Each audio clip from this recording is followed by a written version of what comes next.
Morning. Brilliant tutorial channel में आप सभी का स्वागत है। हमेशा की तरह मैं आज फिर आप लोगों के लिए एक नया चैप्टर लेकर के उपस्थित हूँ। तो आज हम लोग पढ़ेंगे द्विघात समीकरण के बारे में। 10th क्लास के द्विघात समीकरण के बारे में हम लोग जानेंगे। द्विघात समीकरण में हम लोग देखेंगे कि द्विघात समीकरण क्या है, द्विघात समीकरण किसे कहते हैं, द्विघात समीकरण का हल कैसे होता है, कितने प्रकार के होते हैं, इन सभी बात के बारे में हम लोग इसमें जानेंगे। इसमें मैं पूरे इंट्रोडक्शन के बारे में इस वीडियो में मैं आपको बताऊंगा। यदि अभी तक आप लोग मेरे चैनल को सब्सक्राइब नहीं किया है तो सब्सक्राइब कर ले और बेल आइकन को दबा दे ताकि आपको हमेशा सबसे पहले नोटिफिकेशन मिल सके। जब भी मैं वीडियो बनाऊं तो आपको प्राप्त हो सके और ज़्यादा से ज़्यादा लोगों को शेयर कर दे ताकि जो है वो भी इसका लाभ उठा सके। तो चलिए हम लोग देखते हैं द्विघात समीकरण।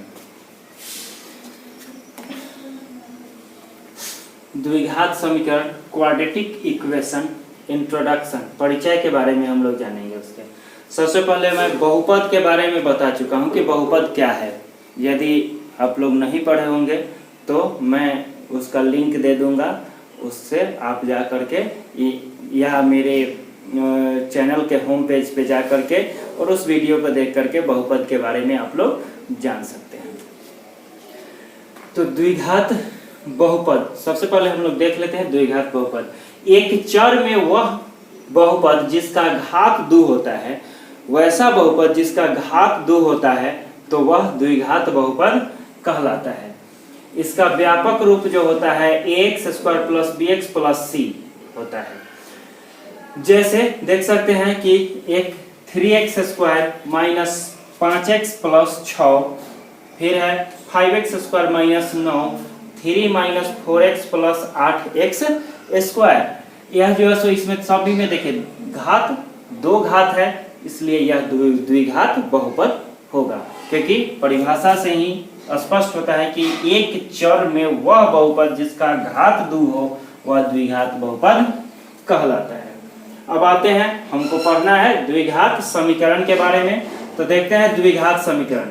यदि कह रहा है कि यदि px बराबर ax² + bx + c एक द्विघात बहुपद है। यह क्या है कि एक द्विघात बहुपद है, तो इसमें जहां क्या है कि a, b और c एक वास्तविक संख्या है, ठीक है। यह एक बहुपद है जहां a, b, c एक वास्तविक संख्या है। तो px का मान जो 0 के बराबर यदि रखेंगे, px बराबर क्या करेंगे हम 0 रखेंगे, तो वह कहलाएगा द्विघात समीकरण। px का मान जहां हम 0 रखेंगे तो वह होगा द्विघात समीकरण, अर्थात उसका व्यापक रूप जो होगा ax² + bx + c = 0 होगा, ठीक है। इसको आप लोग नोट जरूर कर लीजिएगा ताकि हमेशा याद रह सके। इसको जैसे द्विघात समीकरण क्या होता है, ax² - 7x + 12 = 0, 3x² + 4x - 4 = 0, 2x³ - 9x + 18 = 0। आप सीधे भाषा में जान सकते हैं कि द्विघात बहुपद जो होता है, द्विघात समीकरण जो होता है वह द्विघात बहुपद को जब 0 से बराबर करते हैं तो वह समीकरण में बदल जाता है। द्विघात बहुपद जो है वह 0 से जब बराबर करते हैं तो वह द्विघात समीकरण में बदल जाता है। तो देखिए अब हम लोग आएंगे द्विघात समीकरण के प्रकार। मतलब कुछ प्रकार के होते हैं द्विघात समीकरण, 2 प्रकार में बांटा गया है द्विघात समीकरण को। पहला है शुद्ध द्विघात समीकरण और दूसरा क्या है, मिश्रित या पूर्ण द्विघात समीकरण। तो शुद्ध द्विघात समीकरण क्या होता है वह देखिए। शुद्ध द्विघात समीकरण में जिस द्विघात समीकरण के चर के प्रथम घात का पद लुप्त होता है, मतलब इकाई घात, 2 घात 2 होता है तो उसमें 2 घात भी होगा और इकाई घात भी होगा। तो इकाई घात का जो है सो बहुपद लुप्त होगा तो वह कहलाएगा क्या, शुद्ध द्विघात समीकरण। जैसे देखिए ax² + c = 0, इसमें bx x के इकाई घात वाला नहीं है। फिर 5x² - 9, इसमें x वाला नहीं है। यहाँ एक्स स्क्वायर माइनस 4, यहाँ भी एक्स वाला नहीं है। तो ये हुआ पूर्ण शुद्ध द्विघात समीकरण। ठीक है, फिर जो है सो दूसरा है आपको मिश्रित या पूर्ण द्विघात समीकरण। तो इसमें हम लोग देखते हैं क्या होता है मिश्रित में। वैसे द्विघात समीकरण जिसमें चर के प्रथम घात का पद लुप्त नहीं रहता है, वह उपस्थित रहता है, तो वह होता है पूर्ण द्विघात समीकरण या मिश्रित द्विघात समीकरण। जैसे देखिए x square plus b x plus c, इसमें सभी पद उपस्थित है। 8x square minus 22x plus 21 बराबर 0, इसमें भी सभी पद उपस्थित है।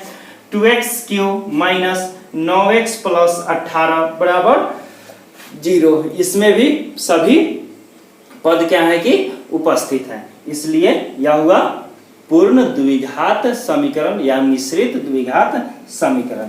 अब देखिए, अब उसको हल करने का भी कुछ नियम होता है। तो हम लोग अब पढ़ेंगे द्विघात समीकरण के हल किस प्रकार से करते हैं, शुद्ध द्विघात समीकरण का, उसके बारे में। तो देखिए हमारे हैं शुद्ध द्विघात समीकरण के हल करने की विधि। इसके हल करने की दो विधि है, गुणनखंड विधि द्वारा और दूसरा है वर्गमूल द्वारा। पहला विधि जो है सो गुणनखंड द्वारा जो है, उसमें है 9x स्क्वायर माइनस 25। देखिए ये बता चुके हैं कि शुद्ध द्विघात समीकरण कैसा होता है। तो इस तरह का होता है, इसको हल करेंगे, ये दिया हुआ है। तो क्या करेंगे, अब इसमें दोनों तरफ a स्क्वायर और माइनस बी स्क्वायर, 3x के स्क्वायर और माइनस 5 के स्क्वायर हो जाएगा 25 का। तो 3x के स्क्वायर यानी कि 3x plus 5, a plus b और a माइनस b, गुणनखंड टूट जाएगा। तो गुणनखंड तोड़ने का विधि भी हम बता चुके हैं। जो भी है वो आप मेरे होम पेज पर जा करके, और होम पेज पे जाने के बाद जो है उसमें 9th क्लास का गुणनखंड निकालने की विधि में हम बताए होंगे, उसको जो है उसमें जा करके आप हार्डर फैक्टर में और गुणनखंड निकालने की विधि में वो सब वीडियो देख लीजिएगा, तो और अच्छी तरह से समझ में आ जाएगा गुणनखंड कैसे निकालते हैं सब। तो यहाँ जो है सो आप देखिए a प्लस बी और a माइनस बी हो जाएगा, उसी सूत्र पर टूट जाएगा, 3x प्लस 5 और 3x माइनस 5। तो इससे अब क्या होगा, एगो को लेंगे, इसके 0 के बराबर करेंगे, तो 3x प्लस 5 बराबर 0, तो 3x बराबर हो जाएगा माइनस 5 और x बराबर 3 बटा में चल जाएगा, तो माइनस 5 बटा 3। उसी प्रकार 3x माइनस 5 है, तो इसको उधर भेजेंगे, तो 3x बराबर 5 और x बराबर हो जाएगा 5 बटा 3। ये हो जाएगा आपका आंसर। ये हो गया गुणनखंड विधि से। अब जो है सो दूसरा है आपका वर्गमूल द्वारा हल। तो वर्गमूल द्वारा हल कैसे करेंगे, तो वर्गमूल करके हल करेंगे। तो 9x स्क्वायर माइनस 25 बराबर 0, तो 9x स्क्वायर बराबर 25, उसको उधर भेजेंगे तो x स्क्वायर बराबर 9 बटा में हो जाएगा, स्क्वायर को उधर भेजेंगे तो रूट अंडर हो जाएगा, और उसी का वर्गमूल निकलेगा तो x बराबर प्लस माइनस 5 बटा 9 हो जाएगा। ये हो जाएगा आपका, प्लस और माइनस का मतलब है प्लस में भी आएगा उतना और माइनस में भी आएगा उतना। तो ये हो जाएगा आपका आंसर। 9 का वर्गमूल 3 होगा, 9 नहीं होगा, यहाँ 3 हो जाएगा। ये जो है सो आपका आंसर हो जाएगा। इसके बाद मिश्रित या पूर्ण द्विघात समीकरण के हल करने की विधि। इसके हल करने की विधि 3 विधि होती है। इसमें देखिए पहला है गुणनखंड द्वारा हल। गुणनखंड द्वारा हल दिया हुआ है कि 8x square minus 22x minus 21 बराबर 0। तो हार्डर फैक्टर का हम बताए हैं कि हम ऐसे डिस्क्रिप्शन में लिंक भी दे देंगे, लेकिन आप हमारे चैनल के होम पेज पे जा करके 9th क्लास का जो है हार्डर फैक्टर मेथड पढ़ लीजिएगा, तो उसमें आपको अच्छी तरह से समझ में आ जाएगा। तो देखिए यहाँ क्या होगा, ये हो जाएगा, और इसको क्या करेंगे कि इसको और इसको गुना कर लेते हैं, गुना करके निकालते हैं गुणनखंड। और इसमें से 7 दूनी 14, 14 दूनी 28 हो गया, माइनस 28 और 3 दूनी 6, 2 भाग में बांट दिए। तो ये दोनों 28 में से 6 जाएगा, यानी कि 22 आ जाएगा। माइनस में लाना है इसलिए ज्यादा वाला को माइनस में रखेंगे, तो माइनस 28x प्लस 6x और माइनस 21। अब इसमें से 4x कॉमन हो जाएगा, तो 2x बच जाएगा, और माइनस 4 सते 28। फिर है प्लस 3 कॉमन हो जाएगा इसमें से, तो 2x और माइनस 3 सते 21। अब जो है सो 2x minus 7, 2x minus 7 common हो जाएगा, बच जाएगा इसमें से 4x प्लस 3, 4x प्लस 3 बराबर 0। अब जो है सो यहाँ पर आ जाएगा, इसको बराबर करेंगे 0 से तो यहाँ आ जाएगा, इस 7 उधर जाएगा तो 2x बराबर 7, तो x बराबर 7/2। इसी प्रकार यहाँ 4x प्लस 3 को बराबर करेंगे 0 से तो 4x बराबर हो जाएगा -3, तो x बराबर हो जाएगा -3/4। अब जो है सो यहाँ पर क्या होगा कि दूसरा विधि है पूर्ण वर्ग बना करके हल। देखिए पूर्ण वर्ग बना करके हम इसके व्यापक रूप पर ही समझा रहे हैं, लेकिन आप जो है सो उसको और भी जो है सो दूसरे में उदाहरण के द्वारा भी समझ सकते हैं। ऐसे में पूर्ण वर्ग के द्वारा और सूत्र के द्वारा ये सब सभी क्वेश्चन से अगले वीडियो में जो है सो मैं पूरी तरह से हर क्वेश्चन पर जो है सो बना करके एक एक क्वेश्चन आप लोग को बता दूंगा, ताकि कोई भी परेशानी आपको चैप्टर बनाने में नहीं हो। तो पूर्ण वर्ग बनाकर कैसे होगा, तो ये व्यापक रूप होता है। तो सबसे पहले क्या करेंगे, ए को लुप्त कर देंगे। तो ए को लुप्त करने के लिए ए से सभी पद में भाग देंगे, ए से सभी पद में भाग देंगे तो ए से ई कट जाएगा तो ई आ जाएगा, और b/a x आ जाएगा और c/a आ जाएगा। अब देखिए कभी भी देखिए हर चीज में पूर्ण वर्ग बनाने की विधि के द्वारा जो होगा उसमें यहाँ जो दिया हुआ रहेगा, इसमें b/a है तो यहाँ पर जो भी दिया हुआ रहेगा तो नीचे वाले में 2 से गुना करके उसके स्क्वायर को दोनों तरफ गुना कर देंगे, जोड़ देंगे। b/a है तो नीचे वाला a में 2 से गुना करके और जो है उसके स्क्वायर को दोनों तरफ जोड़ेंगे। तो यहाँ b/2a के होल स्क्वायर दोनों तरफ जोड़ने पर आ गया। अब दोनों तरफ जोड़ेंगे तो x² plus b/ax plus b/2a के होल स्क्वायर प्लस c/a, इधर 0 है तो जुड़ गया तो b/2a के होल स्क्वायर। अब जो है सो क्या है कि x², अब इसको देखिए तोड़ेंगे तो 2 × a i × e हो गया b, तो b की जगह e आ गया और b के स्क्वायर, तो a² plus 2ab plus b² हो गया। तो फिर जो है सो बराबर b²/4a, और इसको क्या करेंगे उधर भेज देंगे, इसको गुना कर लिया और इसको क्या किए कि हम उधर भेज देंगे।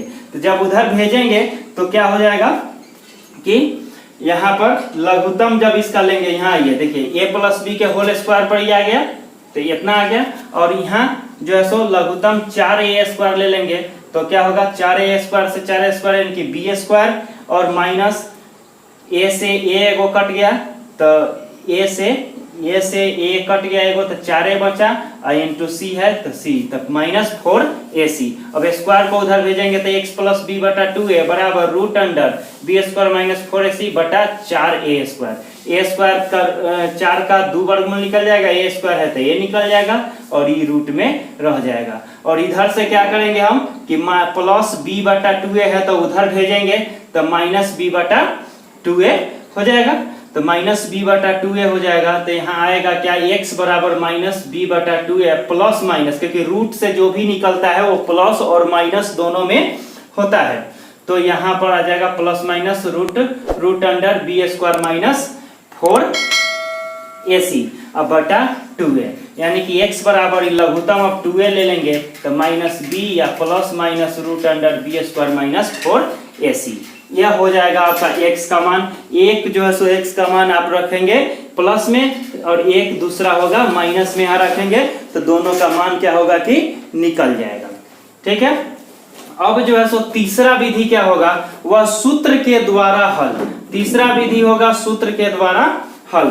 तो यदि समीकरण का व्यापक रूप इतना दिया हुआ हो तो d जो ई निकलता है, यहाँ देखिए इसमें भी निकला है, ये वाला जो होता है वह उसको विवेचक कहते हैं और d से लिखते हैं।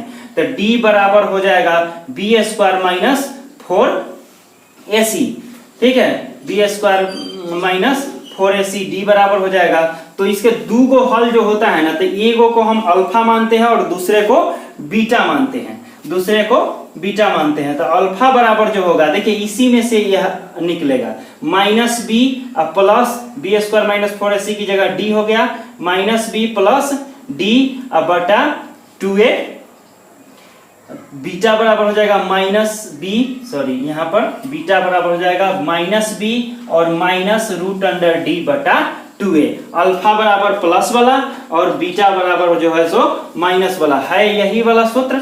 लेकिन जो सो इसको हम मेथड से वहां तक हल करके जाएंगे और इसको जो सूत्र में जो है सो सीधे उसका जो x का सूत्र जो है उसी को मान को रख देंगे तो उससे जो है सो निकल जाएगा।